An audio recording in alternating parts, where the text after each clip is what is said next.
The Cardinals take the series in Minnesota, but what is going on with Sonny Gray? Had another rough outing on Saturday. Thomas Govain from RedbirdRants.com is here to give us a little insight into what's causing his declining numbers.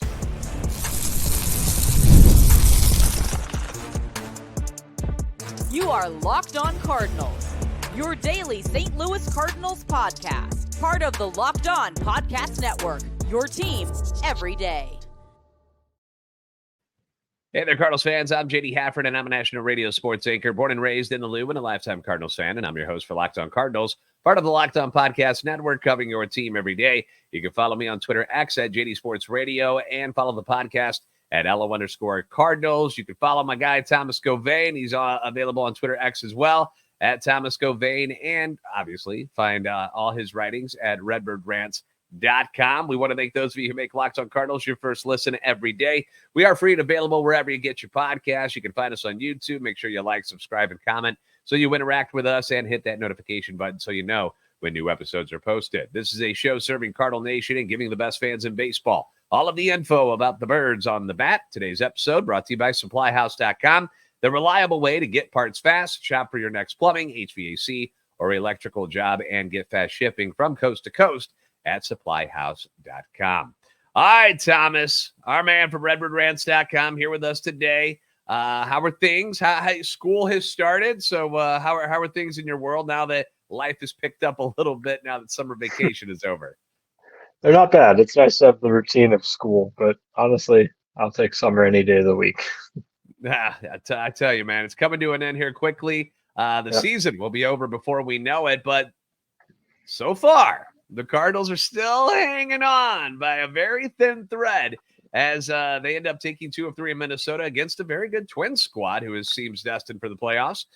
You had that solid all-round win in Game 1, a wild late-inning comeback in Game 3 to win on Sunday. But on Saturday night, it was another disappointing outing for not only the offense, because, I mean, obviously you got to score runs if you want to win baseball games, but what people are more specifically worried about is what's going on with Sonny Gray, because he got ripped again for 5 runs on 7 hits in 6 innings. He walks just 2. He strikes out 7. That's normal stuff for him.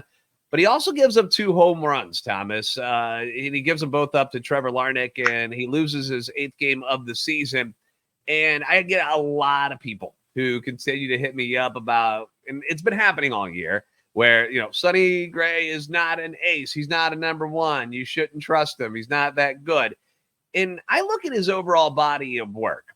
I see 11 wins. I see 8 losses. We know how that can sometimes be irrelevant because it just depends on who's scoring and who's not that night. The ERA is now above 4 at 4.07, which isn't, god awful by any means, but, we thought it'd be a little bit lower than that.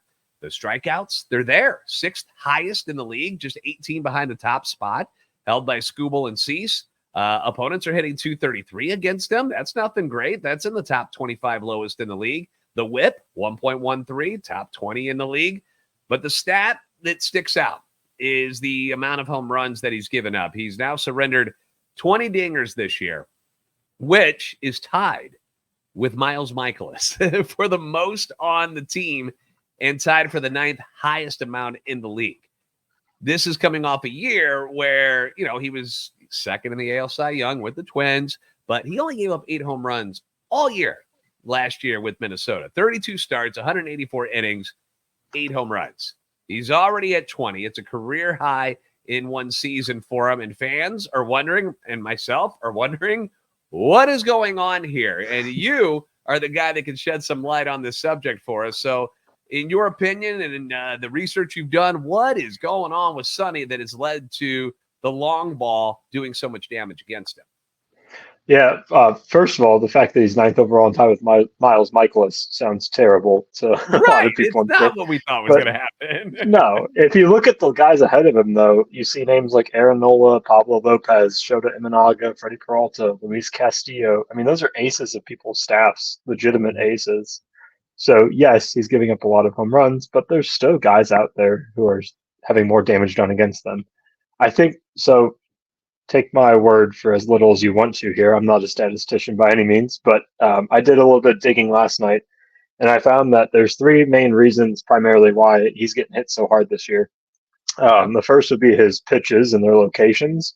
If you go to Baseball Savant, you'll see the red, which is where most of his pitches are thrown, aren't as tight this year. It's a little bit more spread out. That could be part of the issue. There's more elevation in some of his pitches, especially his sinker is a little bit more elevated and less focused on the edges. The other thing I noticed was how much movement he's got on his pitches. He relies pretty heavily on his sweeper, especially these last 2 or 3 years. He revamped it, and it's lost an inch of drop on it. The horizontal movement's about the same, but then you're starting to look for something that looks more like a slider than just a sweeper, and it gets real funky. His changeup is not breaking horizontally as much. It's a lot flatter by about 2 inches, 2.5 inches. So that's just coming in real easy for people to see. The velocity differences between his changeup and his fastball are about the same. It's just it's a lot more flat coming in. His curveball isn't breaking as much, either horizontally or vertically. And then lastly would be his pitch mix.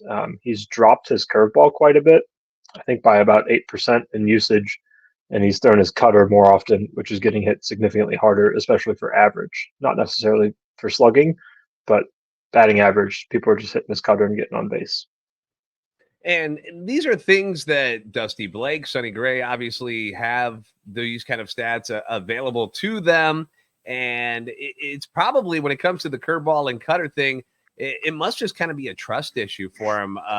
It's the only thing I can come up with, because you wouldn't keep throwing a pitch that gets hit hard more often than not if you have faith in something else that you're throwing. And if you're not believing in it, you're not trusting your release points, you don't like where your arm angle is, whatever it may be. You know, Sonny's a very meticulous guy. He knows his body better than anybody. Remember how he was like, all right, hamstring, let's stop. You know, he knows what's going on with him. So I'm sure he's aware of these things. And, you know, that's the only thing I can come up with as to why he would choose to stop throwing the curveball as much and going with that cutter a little more often. Maybe he just feels like he's got a better grasp of throwing it for strikes, because that's one thing that he's brought up a few times is where, look, I got to quit nibbling. You know, I need to be aggressive in the zone. You know, when I start nibbling, that's when I get myself in trouble. And he's like, I gotta knock that off. But you mentioned all of these different things about the movement on his pitches. Now, there are plenty of guys in this league that throw 100 and can just throw it right by you. Sonny Gray is not that guy. He relies on the movement. That's his thing. And if your bread and butter pitch, which is the sweeper, as you mentioned, is now a flat pitch that's coming across the zone instead of going down and going across, that's a big deal. That's a very big deal. And the sweeper, what you need is that diagonal movement on it, but you need it to be more horizontal than a curveball would be, for example. Sure. And the sweet spot for the velocity of the sweeper is right around 84, 85 miles per hour. So that half tick down and that 1 inch less of movement, that makes a pretty big difference for a pitch like that. Because if hitters are going to get on a sweeper, they're going to hit it pretty hard. It's just when it is really effective, that's a good pitch to have in your arsenal. Yeah, and when we talk about the home runs too, there's something that's usually very in common with the balls that are getting smashed over the wall, and that's his accuracy, where the control is. He's missing on pitches that I've noticed, just eyeballing it. Like, I don't have a stat in front of me that tells me this, but just watching it, like watching Larnach hit him, you know, on Saturday, these pitches are like right down the middle. He's missing his spot. And these guys aren't missing the ball, which you can say that about any pitcher. I mean, look at Miles Mikolas. You know, Miles Mikolas, he goes out and has a great game his last time out against the Brewers, and he was hitting his spots beautifully. But as soon as he starts to get towards that middle in the heart of the plate, he gets killed. He just can't live there. He's got to be on the edges. He's got to mix his speeds. And, you know, Sonny is similar in certain ways like that. And most pitchers are. If you're not throwing 99, 100 miles an hour to get it past people, you still got to be able to hit your spots, because 95, 96 guys can catch up to that pretty easily. So that's just some of the things that might be going on with Sonny Gray. Is there anything else you want to add to what else might be causing some of his problems, specifically with the long ball? Because again, you look at the stats that he's got out there, he looks like a pretty darn good pitcher. I mean, a top 25 across the board in a lot of these stats. That's pretty good, you guys. And I know when you think ace and you think top pitcher in the league, how many teams we got, right? And how many aces do we have out there? If each team's got one guy that's their number one, so you should have that many guys out there. And Sonny's clearly inside the top 25 and a lot of that stuff. So, I still think he's very, very good. Oh, yeah, he's great. I think his meatball percentage is up a little bit. Those are the pitches right down the middle, the softballs that everybody's going to hit. So he's just throwing them, as you said, they're down the middle more often. I did see his stats this year. A lot of them are looking eerily similar to 2021 as last year with the Reds, and that kind of left a bad taste in people's mouths. His strikeouts were elevated that year, but his home run rate was as well. His ERA was up, but his FIP stayed pretty steady. So it's looking a little bit like that last year in Cincinnati for him. Yeah, his FIP so far this year, 3.34. So when you take that and you see an ERA over 4, you're like, all right, you can kind of find a happy medium there. And you're like, okay, you could live with a 3.75 ERA from Sonny Gray. You're not going to complain about that. What about people who say the signing has been a mistake? They overpaid and this is going to look bad following this year that he's on the decline and getting worse. Do you feel there's any merit to that? I'd have to see how he does the next 2 years. I mean, technically he's only worth $10 million this year with those deferments and the pushbacks. I mean, if he's pitching this way in 2 years, I think I'd be a little bit more concerned and look back on the contract differently. But for right now, the price we're getting, I'm pretty happy with it. He's not really fitting the role that we needed him to be, but it's tough to bring a guy into a new league or a newer team and say, go be our ace. Go ahead, get us 20 wins a year and lead us to the promised land. That's not gonna happen. And I know expectations were high. You hear second in the AL Cy Young Award behind Garrett Cole. So if Garrett Cole had an injury and went down for a couple of months, he might have been your Cy Young Award winner. I get that. But we didn't expect them to have the exact same numbers this year. We thought they were going to be better than where we are right now. But we expected regression from what Sonny Gray did last year. We just thought it would be a little bit better than what we're getting so far. But for me, still not a mistake. Still a great signing. Velo is still there. Arm strength, everything else. He's looked healthy. Just gotta. The one thing that always crazy about him is that like every time he pitches, I feel like I'm exhausted watching him. Like it feels like he's throwing a lot more pitches, and guys are working him a little bit harder, and he's just drenched in sweat all the times, man. So he's working his tail off out there, and as we've learned in this 1 year with the Cardinals so far, nobody works harder than Sonny Gray. Now, what we want to do is jump into the DeLorean next, Thomas. We're going to get into our DeLorean, and we're going to take a look into the future at this club next. Should the Cardinals go with a youth movement in 2024? We'll talk about it next on Locked On Cardinals. Get supplies from the site that's made for the skilled trade, SupplyHouse.com. SupplyHouse.com is the reliable way to order plumbing, HVAC, and electrical products, and you can do it online. They're easy-to-use website. It's packed with helpful resources and the latest product info to help you get the job done right. You can shop a complete inventory of over 200,000 parts from over 400 top brands and get your order delivered right to your door with fast shipping from coast to coast. And if you need help with an order, you can get expert support and industry-leading service from the friendliest folks in the business, and you get to talk to a real person, which is always nice every time. Pros in the skilled trades, you guys get a competitive edge too by joining SupplyHouse.com's free Trade Master program. You heard me right, free. Every Trade Master will get access to a dedicated phone line. You get free shipping. You'll also get discounts on every order, so be smart. Join the thousands of trade pros who are already benefiting from their free membership at SupplyHouse.com/TM and order plumbing, HVAC, and electrical supplies from anywhere with just a few clicks at SupplyHouse.com.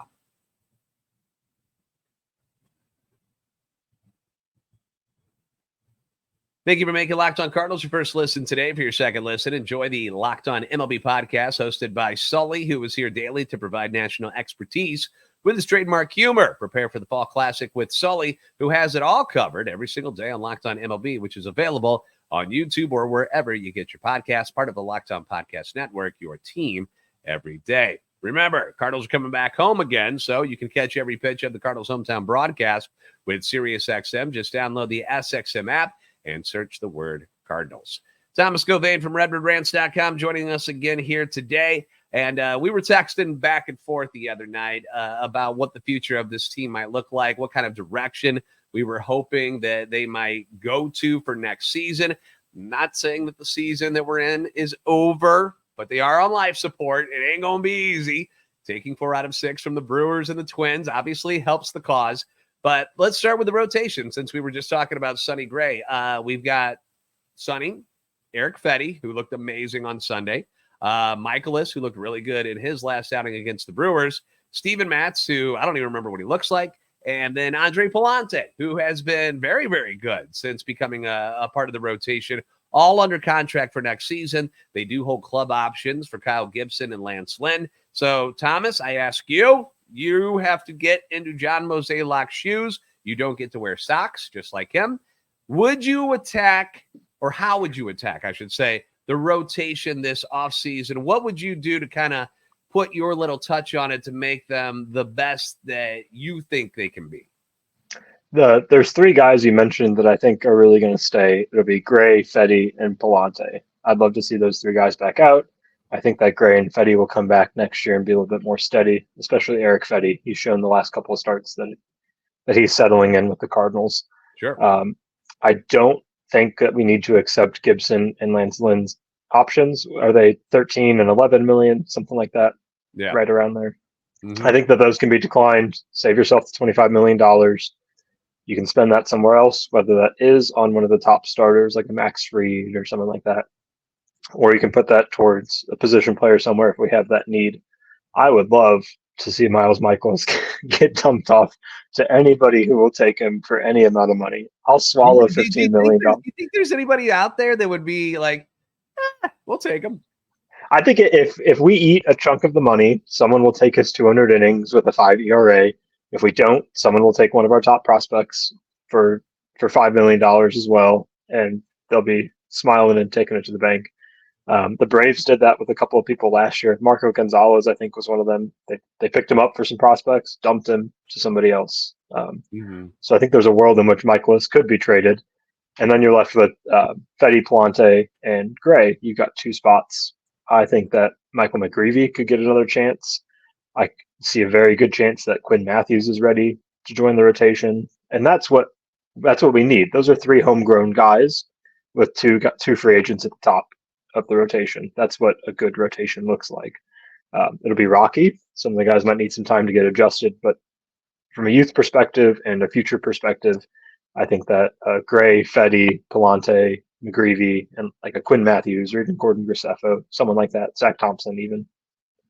Sure. And we can't rule out what Teen Kent's might be as well. Another name that, he had some injury things this year, which have held his innings back, but he's looked really, really good since he has come back. And, he was on the same plane with Quinn Matthews for a while. The only difference is Quinn stayed healthy and has, skyrocketed through the organization.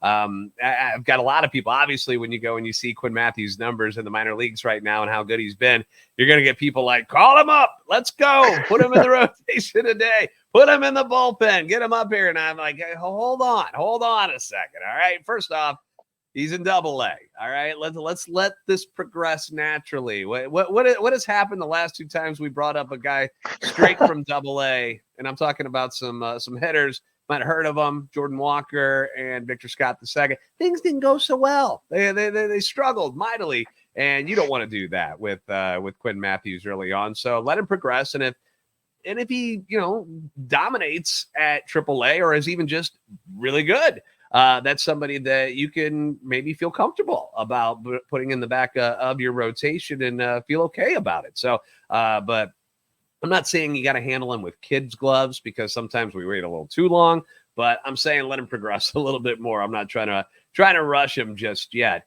How about we go to the bullpen, man? Kittredge and Armstrong are your free agents in the bullpen right now. Would you have either of them coming back? You do hold a club option on Keenan Middleton, $6 million. I mean, obviously he was hurt all year. We don't even know what he's going to be like when he comes back. So what are your thoughts on the bullpen and those names? Are you interested in bringing any of those guys back? Relievers get so funky. You never know what they're going to produce year over year. Kittredge has been consistent for most of the year. He's had a couple of rough starts, but I think he's near the top in holds still in the league, which whatever you want to put, whatever stock you want to put into the hold statistic, whatever. I would love one of those two just to be a stabilizing veteran force in the bullpen. Mm-hmm. I've always been under the impression that you just throw some minor league guys out there, some guys with some high stuff, and just see what they can throw in the majors. You've got Helsley in the back, Romero's coming back, Kittredge you can roll with again late in games. And then Riley O'Brien should be there. I think Keenan Middleton's contract should be accepted. There's names in the bullpen. You don't necessarily need to go out and spend free agency there, except for some depth, reliable guys if you need them. Liberatore also. I saw you posted about him today too. Libby in the bullpen. I would how love. good has he been now that they just crazy. Quit messing with him? Like, just leave him alone. Let him go and have a role. Quit bringing him up and down and making him a starter and making him a reliever and like knock it off. Just let him do some. If you're really good at something, stay there. Let him have some success and enjoy it for a little while. That way he can become comfortable in a role and be the best that he can be. Because people get mad that like, well, you should have been a starter if you're going to give up this guy. I don't care about that. What I care about is him having success at any point. And now he's starting to find it. And he's becoming a dominant guy coming out of the bullpen against lefties. I mean, the strikeout numbers are fantastic recently. Yeah, multiple innings too. He's not a direct comparison, but as far as usage, it's Andrew Miller pretty much from 4, 5, 6, 7 years ago. I mean, I would if you'd have told me Randy Arozarena for Andrew Miller 2017, I would like, fine, take him. I'll take Andrew Miller any day of the week. Yeah, no, I've really enjoyed the fact that Matthew Liberatore is starting to find his footing at the major league level and has found a role. He looks comfortable. He comes out. He looks like he's got a lot of confidence now. And I think that's a problem for some of these young guys. They come up and then they have all the expectations on their shoulders, talking about, like a Dylan Carlson. And then when they fail, it just seems like they come out and they just look deflated every time. And that's how Liberatore seemed every time he would take the mound for me. And I don't see that anymore. I see a mature kind of guy that's coming out of the bullpen now. And I'm excited for them, and I hope it keeps going. Bullpen wise, I'm still I still like Kittredge. I still want to keep him around. It was funny talking to I was talking to Chuck, who does Locked On Brewers, the other night, and he was like, how is he good? He's like, look at him when he just comes in. And I'm like, I know, and I love it. Looks like a dad playing catch in the backyard. Exactly. That's the exact comparison I made. I go, it looks like a dude who would be out there with a beer in his left hand, and he's whipping wiffle balls at you with his other one and doesn't break a sweat. And you got to remember, too, this is his first full year back after having surgery. So, he's probably going to get a little bit tired down the stretch. But this will be good for building whatever they need him for next year if he decides he wants to come back. And it seems like he has a good time with the team, so I don't know why he wouldn't. Quickly, how about the rest of the roster? We've got names like Goldie, Carp, Pham. You know how the Cardinals and Ali like their veterans. Are you keeping any of them, or are you just bringing the youth? What are you feeling? Out of those three, Matt Carpenter can come back as a coach, but not on the field. I think he would. Number 3 hitter in the lineup. Yeah, on right. Sunday, you're over it. Yeah, right. Goldie, I would be okay with. I've said this before, at the right price and at the right length. If it's 2 years, even $40 million, no, I'd shy away from that. If he's somewhere around like the 10 to 12 million annually, even at 2 years at that point, I'd be fine. But if he wants to do 1 year after another, I'd be even better with that. I think that Goldie could be a good presence. He creates a bit of a logjam, especially if the plan is to move Burleson or even Lucan Baker to first base. But him being in the locker room, I think, could do a lot of good for the team. Yeah, I can't watch it anymore, Thomas. I can't watch it. It's not getting better. It's been getting worse for 2 years now, and it's going to be worse next year. Like, I don't know why anybody thinks the fountain of youth is all of a sudden going to touch Paul Goldschmidt at the age. It hasn't touched St. Louis in years. So. Yeah, so I don't see how that works. And I feel like some other team, if he's willing to continue to play in his career, because watching that interview the other night, it feels like he's like, dude, I'm almost done. I almost don't want to do this anymore because I'm so defeated. If he decides to continue his career, I feel like somebody else would give him a chance at more everyday at bats and would probably overpay for him. I really hope, and this isn't like an anti-Paul Goldschmidt thing, because obviously we like Goldie, but it's for the team. It's time to move on, and you can't just hang on to these old guys. And especially if he can't play anywhere else. That's the excuse you have for Luke and Baker not getting at bats. So you'd be paying a guy who's on the major decline way too much money to only do one role. And I can't get on board with that whatsoever. No, yeah. I'd be more on board out of those three. Like, I don't need Carp anymore. God bless him, dude, but that's enough. I wouldn't hate Tommy Pham just because of the attitude that he brings. You could always use a veteran platoon player off the bench, and he seemed to embrace that role. So I wouldn't hate that, but you know him. Pham's like, look, if somebody's going to pay me more, I'm going to go. And if the Cardinals don't want to fork it over, then this will be the end of the Tommy Pham era part 2 in St. Louis. All right, coming up next, we're going to talk about this series against the Twins because outside of the Sonny Gray game, pretty entertaining stuff by the St. Louis Cardinals. So we're going to get into that next here on Locked On Cardinals. You've heard us talk a lot about FanDuel, America's #1 sports book. Well, we've got something a little different for you. Now through September 22nd, all FanDuel customers can bet $5 and you get a 3-week free trial of NFL Sunday Ticket from YouTube and YouTube TV. Then with a YouTube TV base plan, you'll be able to watch every regular season Sunday afternoon out-of-market game. All you need is a Google account and a current form of payment, and you can cancel anytime. I've mentioned this before. I am a Packers fan. I do not live in Green Bay. I do not live in Wisconsin. So I want to watch them, and the only way you can do it if you don't have NFL Sunday Ticket is by going to a bar, which is not always a great idea. Don't you want to sit at home, relax in your sweatpants and not worry about stuff like that? And NFL Sunday Ticket is something that I caught on to many years ago, and it's a game changer for me and for anybody else who likes teams that are out of the market. You know, we've got a lot of Chiefs fans in St. Louis now. Some fans are still fans of Rams, and that's fine, but it's hard to watch those games because they're not always on national TV. I mean, the Chiefs are a lot, but you know what I'm talking about. So you can have it all right there in your own living room or in your man cave or wherever you watch your football game. So NFL Sunday Ticket, it works, man. You guys are going to enjoy it. This is the deal for you. Just visit FanDuel.com/lockedon to download America's #1 sportsbook.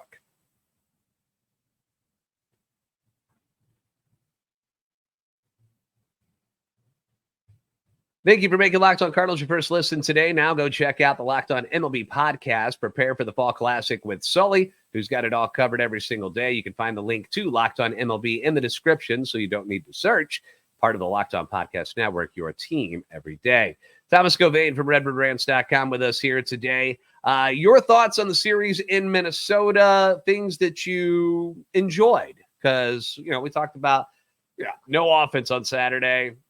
Sonny gave up the home run ball a couple of times. That was that. There's really not much else to talk about. But games 1 and games 3, what did you like that happened in those games? The bullpen gave up only 2 runs all series by my count. That is wonderful. We cannot shake this silly run differential ghost that's on our.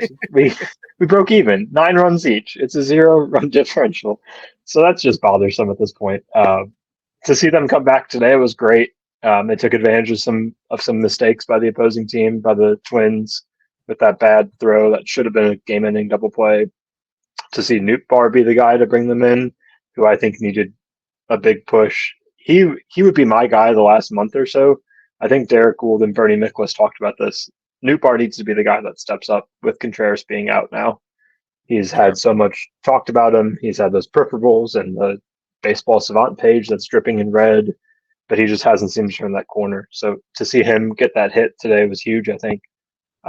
Carpenter's pinch hit home run. That was the first game of the series, right? Or am I thinking of something else? First game, it was that you're thinking about maybe the Brewers. Okay, yeah. Well, either way, the offense showed up in times it needed to, especially in the 2 games that they won. That was exciting to see. Bullpen as well has still been solid. Yeah, the thing that said about me on Friday was them actually using the running game to their advantage a little bit, stealing some bases, which fans of St. Louis are always going to love that since the 80s. It's run, Redbirds run, let's go. And you just haven't seen it a lot with this team. They just haven't built their teams around speed very often. And when they do, they didn't run all that much with the guys. They were very cautious on the base pass. And Friday night, they kind of created offense, which was weird for this team, but it was fun to watch. I enjoyed that. And obviously, yeah, I am in full agreement about the Newt Bar stuff. I've been very hard on him this year because this is the guy that, we kind of put our eggs in his basket. And we were like, some of these other guys like Tyler O'Neill, we're fine. We got Newt, and we never saw that guy. Partially because of injuries, and I realize that's a thing, and he's got to stay healthy and stay on the field. But the guy that helped lead Team Japan in the World Baseball Classic, which, all the charisma, top of the order guy, was drawing walks and was just setting the table for Shohei and the boys, and we just haven't seen it. And you'd catch like little glimpses, and then something would happen. He pulls a hammy, or he twists an ankle, or, he hurts a rib, like all these weird things that happen to Newt Bar all the time. And so I'm like preparing myself where he's going to get on this roll and then something dumb is going to happen and we're going to lose him. So I'm hoping I'm reverse jinxing it here because I don't want to see it happen, but I've watched this movie a couple of times and this is usually what happens to Lars Newt Bar. So we'll see. But definitely a couple of big clutch situations with Newt in the series, and he was able to step up and come through. So definitely a guy. And when are we going to see more of Luke and Baker, man? I know this. I know it's splits, but Goldie's not doing anything. Like it'd be different if he was still getting, one or two hits, a sack fly. Dude, there's not a lot going on there, man. And you got to, like how we talked earlier, you got to start thinking about the future. And if he's not going to be on this team, who are you going to put at first base? We saw Burleson there. But if you're going to be one of these teams that does the splits thing all the time, having a Baker Burleson combo over at first makes a lot of sense. But how do you know what Luke and Baker is yet? We saw him take some walks. We've seen a pinch hit home run. He's been adding more to the offense than Paul Goldschmidt has. And I'm sorry, I hate to bench you, Goldie, but dude, this is go time. This is the end of the rope. And we need people who can get on base and do some stuff. Yeah, I mean, he had 3 walks on Friday night. Yeah. He's at least getting on base, and he's got the damage to hit the home runs there. I don't know. It's tough for me to watch Goldie at this stage, what he's done in his career, to just ride the bench. But like you said, it's go time. We've got, 30 games left? Let's get going. Yeah. And I'm not saying he's got to he's just a bench bat from here on out, but I don't need to see him every day. I don't. Right. Like, give Luke a couple of bats. Huh? Sorry, go ahead. Go ahead. You go. I was gonna say, I was like, give him a few at bats, and then like if Baker goes, 1 for 9 or something with like 5 strikeouts, then Goldie comes right back in. And you can also, with Contreras out, you got some DH possibilities as well here, where there's some at bats to be had, where we don't have to use both of our catchers in the lineup every game anymore. Like we don't need to do that. You get just one. Just one is sufficient, and you can let Goldie and Baker have at bats there. Yeah, and I think Goldie, you could play him for the rest of the year against pitchers who he has a good history against. He seems to be a guy that, he's very knowledgeable. He practices his craft pretty well. If he's got a 400 batting average against this guy, play him the whole game, or at least throughout the first 3 rounds of the game. Yeah. Yeah, I just need to see more from whoever is in the lineup. And I'm not trying to just pick on Paul. I'm trying to just say, in general, the offense just needs guys who are producing. And because we don't have time to screw around anymore. We've done it for 4 months where we just kind of watch them just kind of languish here. And now we need the guys who can make a bigger impact to be in the lineup more. And 3 walks and a home run so far for Baker in the limited times that he's had at bats thus far. That's something. When we talk about batting averages and stuff and people get mad because we're like, well, this guy's hitting 220, but look at his OPS and his on-base percentage and all of that going on. That's kind of what Lukin has showed so far. Yeah, he's had a few strikeouts at the plate. We know that's going to happen, but he also offers the power, and he gets on base with the walk. I'll take a walk, man. That was beautiful. Yeah. 9 walks on Friday night. I loved it. I was like, for once, we were wearing somebody out instead of it being the other way around. It was beautiful. Yeah, let them make mistakes. That's the idea of the game, right?